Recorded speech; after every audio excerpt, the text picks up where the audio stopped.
Assalamualaikum warahmatullahi wabarakatuh. Jumpa lagi dengan saya di Abil Maiwa Channel. Jadi teman-teman, channel ini adalah merupakan channel pendidikan tempat kita berbagi informasi guru dan tunjangan serta P3K. Jadi di sini ada informasi viral yang sebenarnya harus diketahui oleh honorer. Bahkan honorer sudah sewajarnya harus mengawal ya. Di sini sebenarnya ya, 2 kali Menteri Anas sebut tes P3K hanya formalitas. Bunda Nur mengatakan bahwa honorer harus mengawal. Wow, ya betul sekali ya. Kalau misalkan menteri saja mengatakan bahwa tes P3K hanya formalitas, ini harus dipegang, ucapan ini harus dipegang ya. Artinya kalau misalkan tes P3K hanya formalitas, berarti honorer itu harus diangkat menjadi P3K. Apakah dia nantinya P3K paruh waktu ataupun penuh waktu, intinya tes P3K itu hanya formalitas. Dan ini 2 kali diutarakan langsung oleh Menteri Anas. Di sini dikatakan ya, honorer harus mengawalnya. Wow, luar biasa banget teman-teman ya. Oke, kita langsung saja ke informasi. Di sini teman-teman ya, 2 kali Menteri Anas sebut tes P3K hanya formalitas. Bahkan di sini dikatakan oleh Bunda Nur, honorer harus mengawal. Oke Bapak Ibu, Menteri Pendayagunaan Aparatur Negara dan Reformasi Birokrasi Abdullah Azwar Anas menunjukkan keseriusannya ya. Jadi menunjukkan keseriusannya dalam menjalankan amanat Presiden Joko Widodo untuk menuntaskan masalah honorer tahun ini. Salah satunya dengan memprioritaskan pengadaan P3K 2024 untuk honorer K2. Dan alhamdulillah ya, jadi tentunya di P3K 2024 nanti teman-teman harus pahami bahwa sasaran untuk P3K 2024 adalah honorer K2 dan honorer non K2. Bahkan di sini Menteri Anas dalam rapat kerja dengan Komisi 2 DPR RI pada 13 Maret 2024 pun sudah menyatakan 1,7 juta, wow luar biasa ya, 1,7 juta honorer akan mendapatkan NIP P3K 2024. Bayangkan teman-teman ya. Ya, bayangkan ya, Menteri Anas mengatakan seperti itu ya, bahwa 1,7 juta honorer akan mendapatkan NIP P3K 2024. Kita kawal ini Bapak Ibu, mudah-mudahan saja ya. Amin.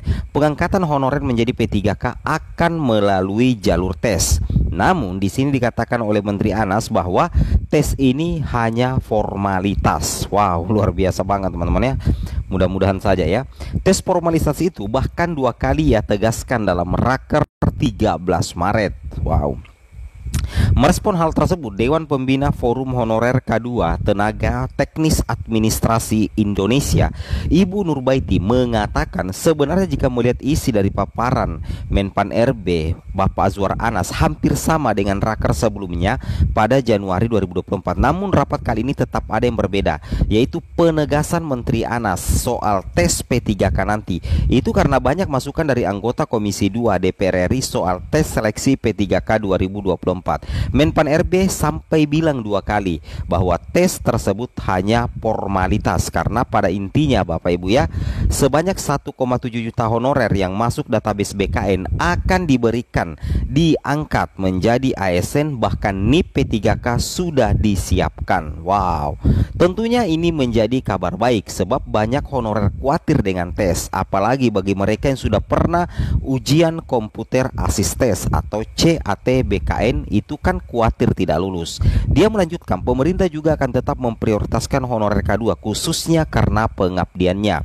Jadi Pak Menpan RB sudah menegaskan tes nanti hanya sebatas tanda kalau mereka diangkat tahun 2024. Bunda Nur yang ikut memantau raker Komisi 2 DPR RI dengan Menpan RB Bapak Azwar Anas dan PLT Kepala BKN Bapak Haryomo Dwi Putranto ini menilai baik eksekutif maupun legislatif fokus pada ketersediaan NIP P3K 2024.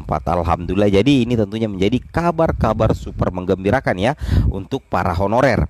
Komisi 2 bahkan terus menekan Menpan RB dan BKN soal tes dan NIP P3K hingga akhirnya dimasukkan ke dalam kesimpulan rapat.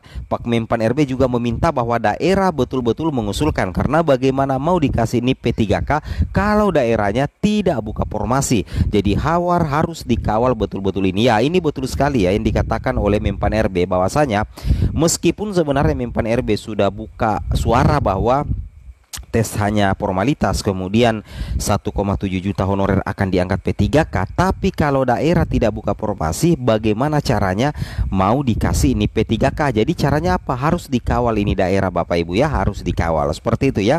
Berbicara soal formasi P3K 2024, kata Bunda Nur juga berbeda. Semua daerah diminta mengajukan usulan formasi sesuai jumlah honorer yang masuk pada pendataan BKN. Nah, oleh karena itu daerah juga harus jeli dan teliti memasukkan kuota formasi tersebut. Terima kasih atas komitmennya Pak Menteri. Artinya pemerintah serius dan sesuai kesepakatan bahwa paling lambat Desember 2024 semua honorer sudah mengantongi NIP P3K. Ini langsung dikatakan oleh Bunda Nur. Alhamdulillah ya, mudah-mudahan saja ya. Artinya honorer akan mengantongi NIP. Selamat ya teman-teman ya, mantap. Zaman itu juga jadi oknum ini memang luar biasa. Dan tentu saya tadi prihatin mendalam dengan kejadian ini. Tentu ini mesti kita lakukan langkah-langkah bersama Pak Ketua.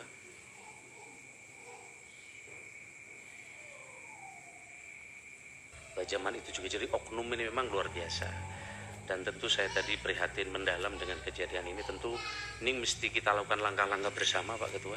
Tadi saya sudah berbisik dengan Pak Kepala BKN. Jika memang yang Bapak laporkan itu betul, NIP-nya bisa kita tarik ya. Bisa kita tarik. Sungguh pun mereka sekarang sudah diterima. Jika memang yang Bapak sampaikan tadi benar. Sehingga dengan demikian ini jadi efek jerah. Yang kedua, tadi kalau kami lihat hampir masalahnya ini di guru. Hampir di banyak tempat ini problemnya guru, termasuk di tempat Bapak. Izin Pak Ketua, seknya mungkin nanti Bapak bisa undang juga ketika raker ini dengan Dignas. Karena SKTT memang atas persetujuan Menpan RB, tetapi yang terkait dengan instansi pembina itu persetujuannya di Dignas. Termasuk SKTT pendidikan tadi bukan di kami, tapi di Mendikbud.